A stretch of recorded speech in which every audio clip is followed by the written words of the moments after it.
Now it's time for the bucket pour. This is one of my favorite activities. So this is all about pouring water down a slope and seeing what happens when you create a river. So we're going to change a few things. We're going to pour it more than once, and we're going to see what happens when you change one of those things.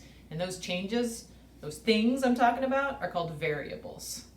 Fancy science word. So, pouring water, making a river, observing what happens. Here's what you need.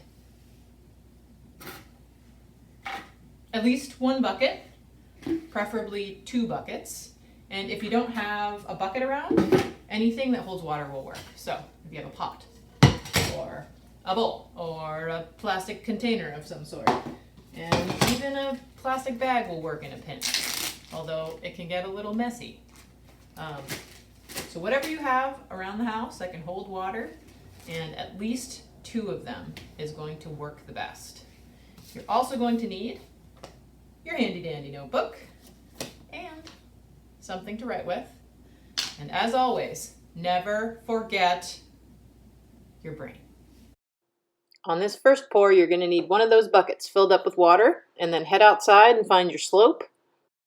Try to find a hill that is not too steep but not too flat, that you know that water is going to travel down, and it's in an area that's safe. So you don't want to be pouring a bucket of water on your driveway and creating an ice slick before your parents get home. Pick your spot wisely. And as always, before you start, make a prediction. What do you think is going to happen? Where's the water going to go? Is it going to curve? Is it going to go straight? Is it going to be wide, skinny? And then go for it. Dump the whole bucket out at once and see what happens. And try to put a rock or something at the top of your river so that you pour the bucket on the same spot every time. It really helps with consistency for your experiment here. Now it's time to record your results. So open up your activity booklet until you see activity 3, the bucket pour, and then you're going to find the first row here in this table says first pour, none. So that's our variable. That's the thing that we're going to change each time we do this experiment. So the first time we're just going to run what we call a control. So we're going to do the test just as normal.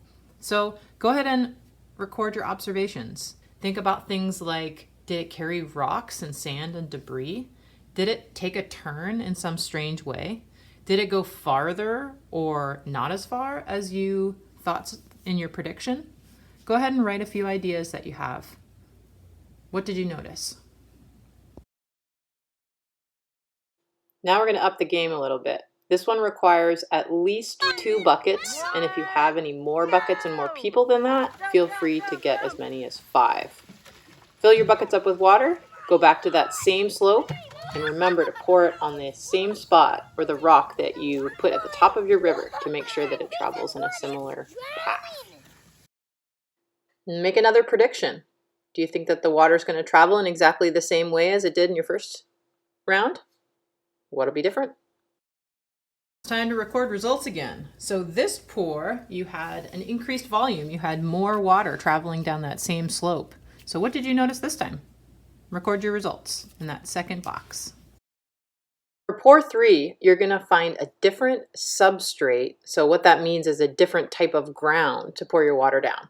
So instead of returning to that same spot, this time you're going to pick an area that has, if you did it on dirt, then you will do one on grass, or on a hill that has trees and plants and dirt, or on a hill that has concrete.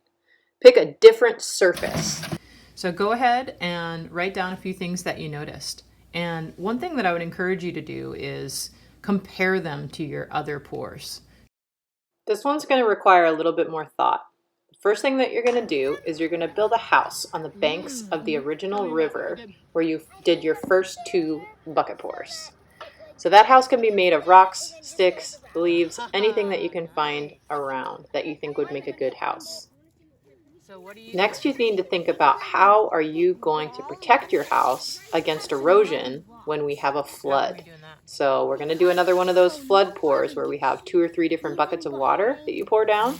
So what are you going to build around your house to save it so that it doesn't get eroded by the water? And then as always, don't forget to make a prediction and then go for it. Use at least 2 or 3 different buckets of water. See if your house survives.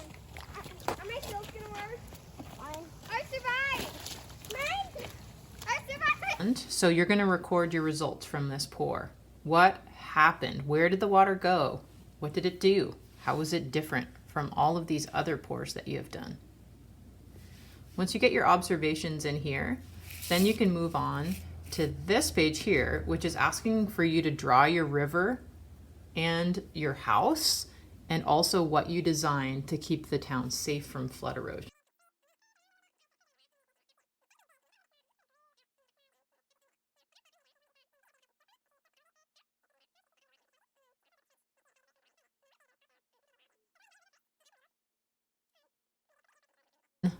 You can always add any words that you want to describe what happened as well. If it doesn't show it with the picture, you can always add words as well.